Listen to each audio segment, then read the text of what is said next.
Here with me now, CNN senior political commentator David Urban and Democratic strategist Matt Bennett. This, as Donald Trump calls it, big, beautiful bill has been passed through the House.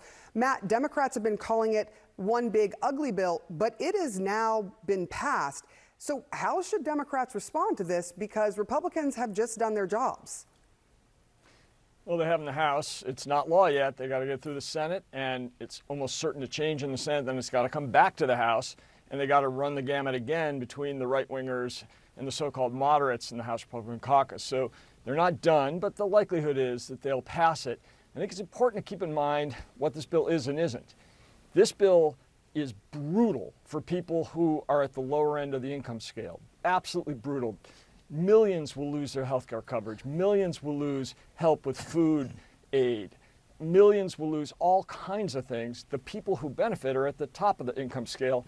That isn't great politics. And I think, as we've seen in the past, when these big party line bills pass on both sides, the Inflation Reduction Act for Democrats, the Affordable Care Act back in the day for Democrats, and then Trump's tax cuts last time, they get hurt in midterm elections because voters don't love party line bills like this.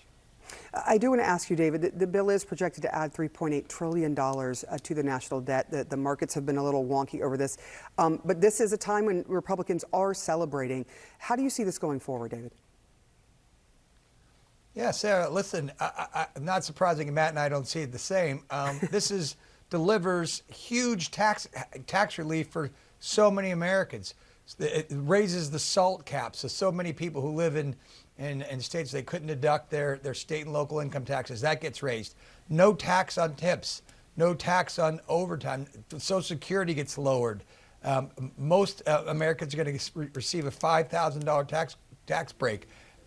If you're making between $30,000 and $80,000, I don't think that's the top of the income bracket. Those folks are getting a 15% break in their taxes. So there are tons and tons of things in here that are great for Americans. Again, not many Americans in the top 1% bracket working on tips or overtime.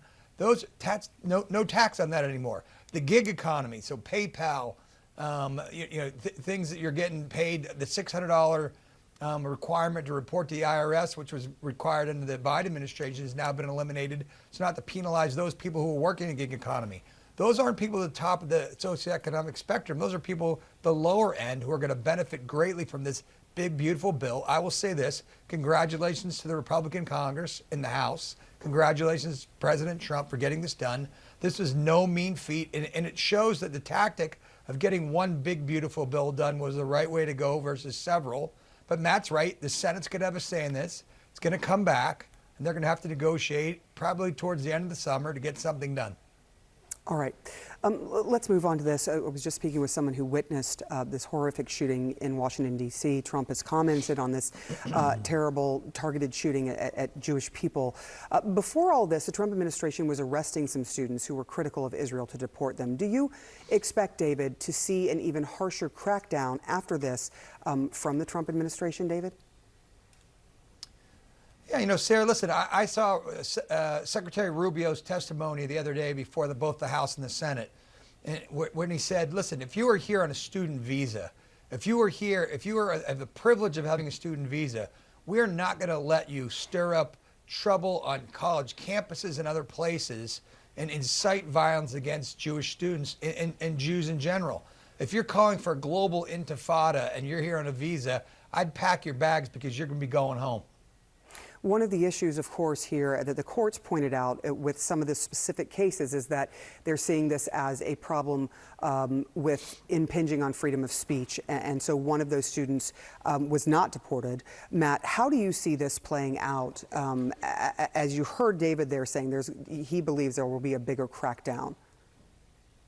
I think David's probably right. The Trump administration uses all excuses it possibly can to deport as many people as it possibly can, whether they are innocent of crime or not. And look, there is no question, obviously, this is a horrific, despicable act of violence which cannot ever be countenanced by anyone for any reason.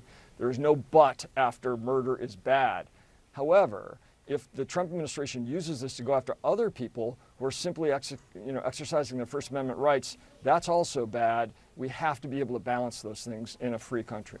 Yeah, the courts has stopped that. Yeah, but with the Columbia. balance is the balance is the tricky part, right, Matt? I mean, that's the tough part. Where do you how much free speech do you give people when they're on college campuses calling for, global intifada, and free Palestine has become a chant, or from the river to the sea? I mean, those may be words, but you can't walk into a crowded movie theater and yell fire either. There's limits on free speech in this country, and there are limits and rights of Jewish students on campuses and Jews all across America to feel safe in their homes, in their synagogues, in museums, right? We've got to address this head on and very aggressively. So I suspect that folks who are inciting violence like this will be deported, and rightfully so. All right. The courts will certainly be involved in this, as they have been. David Urban, Matt Bennett, thank you both so much for this great conversation. John?